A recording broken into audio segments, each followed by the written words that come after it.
In today's video, I wanted to run through my top 10 favorite songs this year, 2022.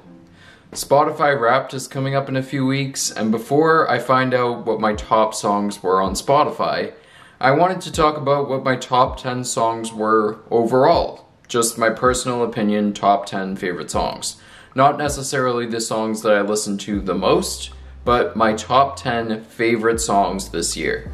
So I'm going to start from number 10, count down from 10 to 1, and as I mentioned each song, I'm going to put the Spotify codes here so that you can scan them as I talk about them. So coming in at number 10, we have the song Coast by Hailee, Steinfeld, and Paak.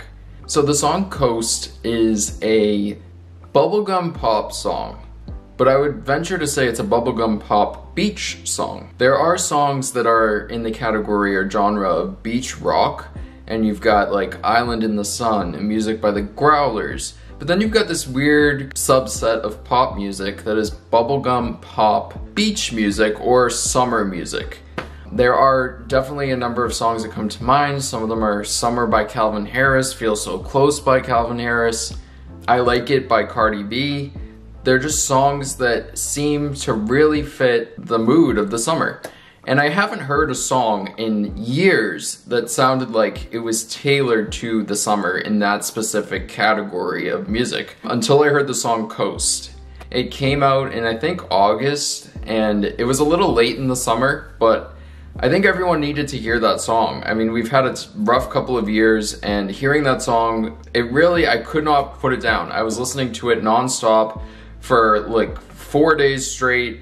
I even posted it on TikTok how much I loved the song, and I got a comment from Hailee Steinfeld.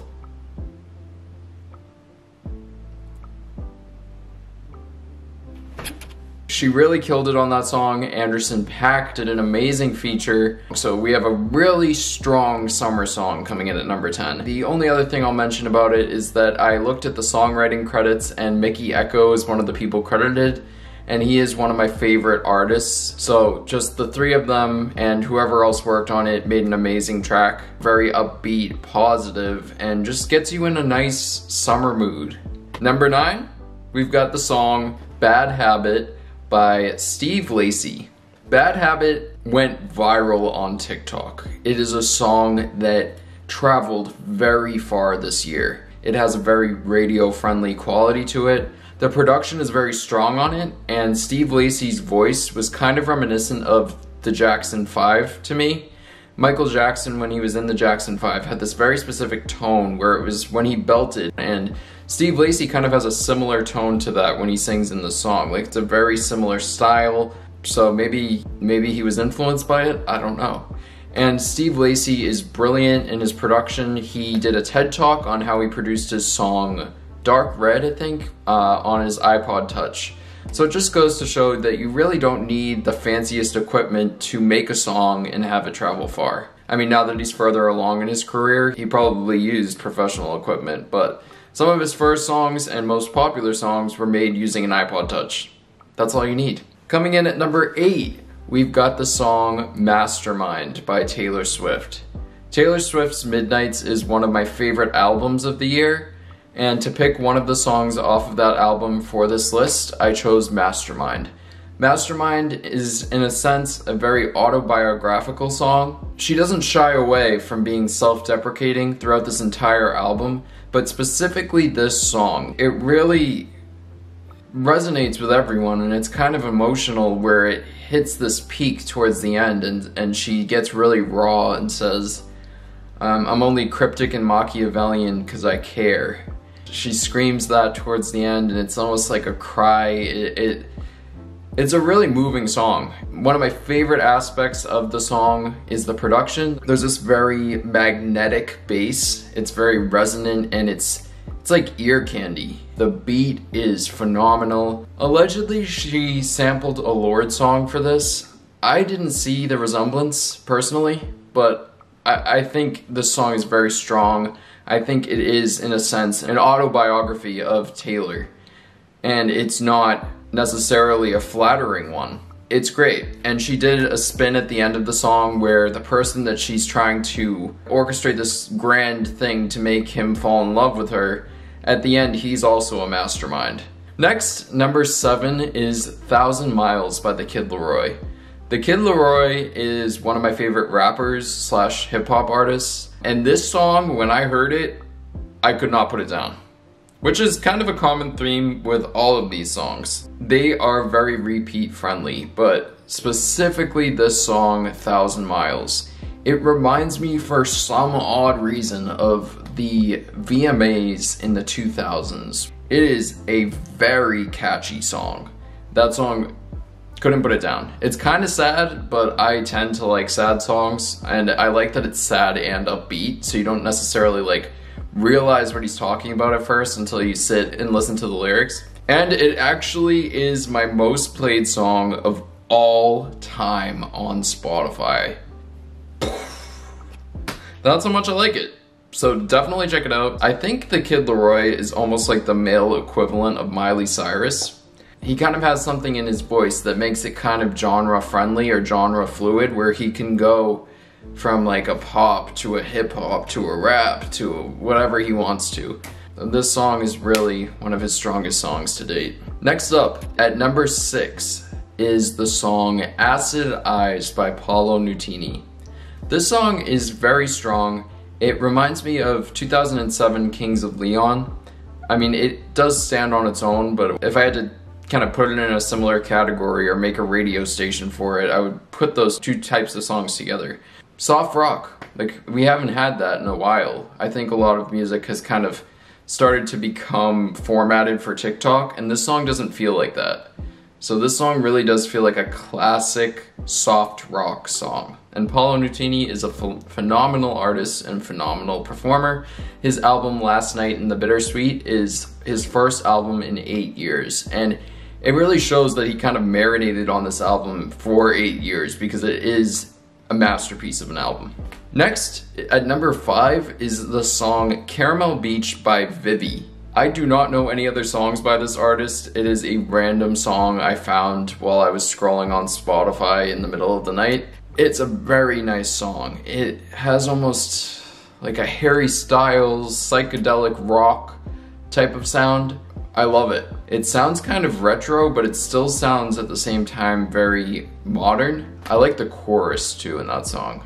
It's a calming song. Like you can really fall into listening to that song. It's very dreamy. Like it's like a dreamy, calm song that you can just fall into. Next up, number 4, is the song Writer by Paolo Nutini. So here's another Paolo Nutini song.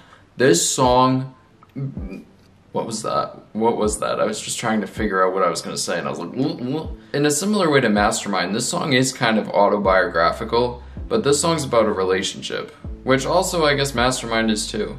It's very nice, and I can feel the emotion in what he's singing in the song, especially towards the end. It almost it feels like it's like an Irish folklore song. It's a very simple song, but it is such a strong emotion when you listen to that song. You can really feel what he's singing. That's why it's number 4 on this list. I was really moved, specifically by the end of the song when he gets into the higher notes. I just felt it. I felt exactly what he was feeling. And that's a quality that doesn't always happen in music. So to be able to be transported into this world, like, it's really nice, and that's what music's for. It's to give you something other than yourself, to something bigger than yourself, like to step outside of your head for a second and just like be ensconced in a song. And I really, really love this song. It's amazing and very unique, and it's unlike anything else out there right now. Writer. Number 3 is the song Darkroom Dancing by RYX. What an atmospheric song. This song is very subtle. It sounds like an ocean wave at low tide. The entire song is very quiet, but like beautifully quiet. Almost kind of like how Billie Eilish sings in a way. How she sings kind of quietly and then lets the elements shine above her in some cases. This song really builds in a similar way. It's like a whispery type voice, and you get drawn into this atmospheric type song because it's really the background music with the layered vocals. It's amazing. It would be a strong wedding song maybe. I don't know. I am the wrong person to ask about that, but for some reason I thought about that. I don't know. But Darkroom Dancing, very nice song. Number 2. Okay, so in a similar way to number 4, Writer, where I was drawn into the song and felt the emotions, number 2 and number 1, when I listened to these songs, I had like an out-of-body experience with the song and the music video to the point where they almost became like muse-like to me. I felt so inspired by them in all aspects of my life. Like when I was listening to these songs on repeat, I was really fascinated with overall like the cinematography and the music video and how that fit in with the song, how it was like the perfect depiction of what the song could be, and even like the specific stills from the music video just kind of inspired me. As I mean, by trade, I'm in part a graphic designer, and I kind of like to pick different elements of things that inspire me, and these 2 songs in 2 and 1 really did that. So number 2, now that I've hyped it up to the moon, is Morning by Charlotte Lawrence. I have always been a fan of Charlotte Lawrence. I think she's in a dark pop type of area, but she also has slightly folk leanings. She's just a phenomenal artist. Her voice is immaculate, and this song really showcases her abilities.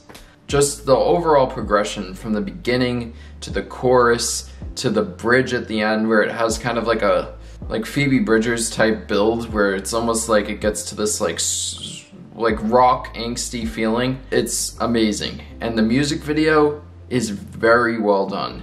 It's one of my favorite music videos of the year. I think it was so cool how she used different colors, how she picked this kind of old house. She had her family in the music video. It also was really cool that she used traditional instruments in the song, because she's experimented with EDM and things like that, but her first song in a while she used traditional instruments. So it was kind of simple, and it was very powerful in that way. And number 1 on this list, the number 1 song of 2022 in my opinion. Don't come after me if you're like, I don't know, if you think or something should be number 1. Number 1 is kind of a well-known song. It is As It Was by Harry Styles. That song, when I first heard it, I was transported into this world. And in the song it says, in this world it's just us. It's about a relationship, and I really was drawn in by it. It has 80s elements of older decades of music, but it is very true to this decade. It is stands on its own, immaculate piece of music.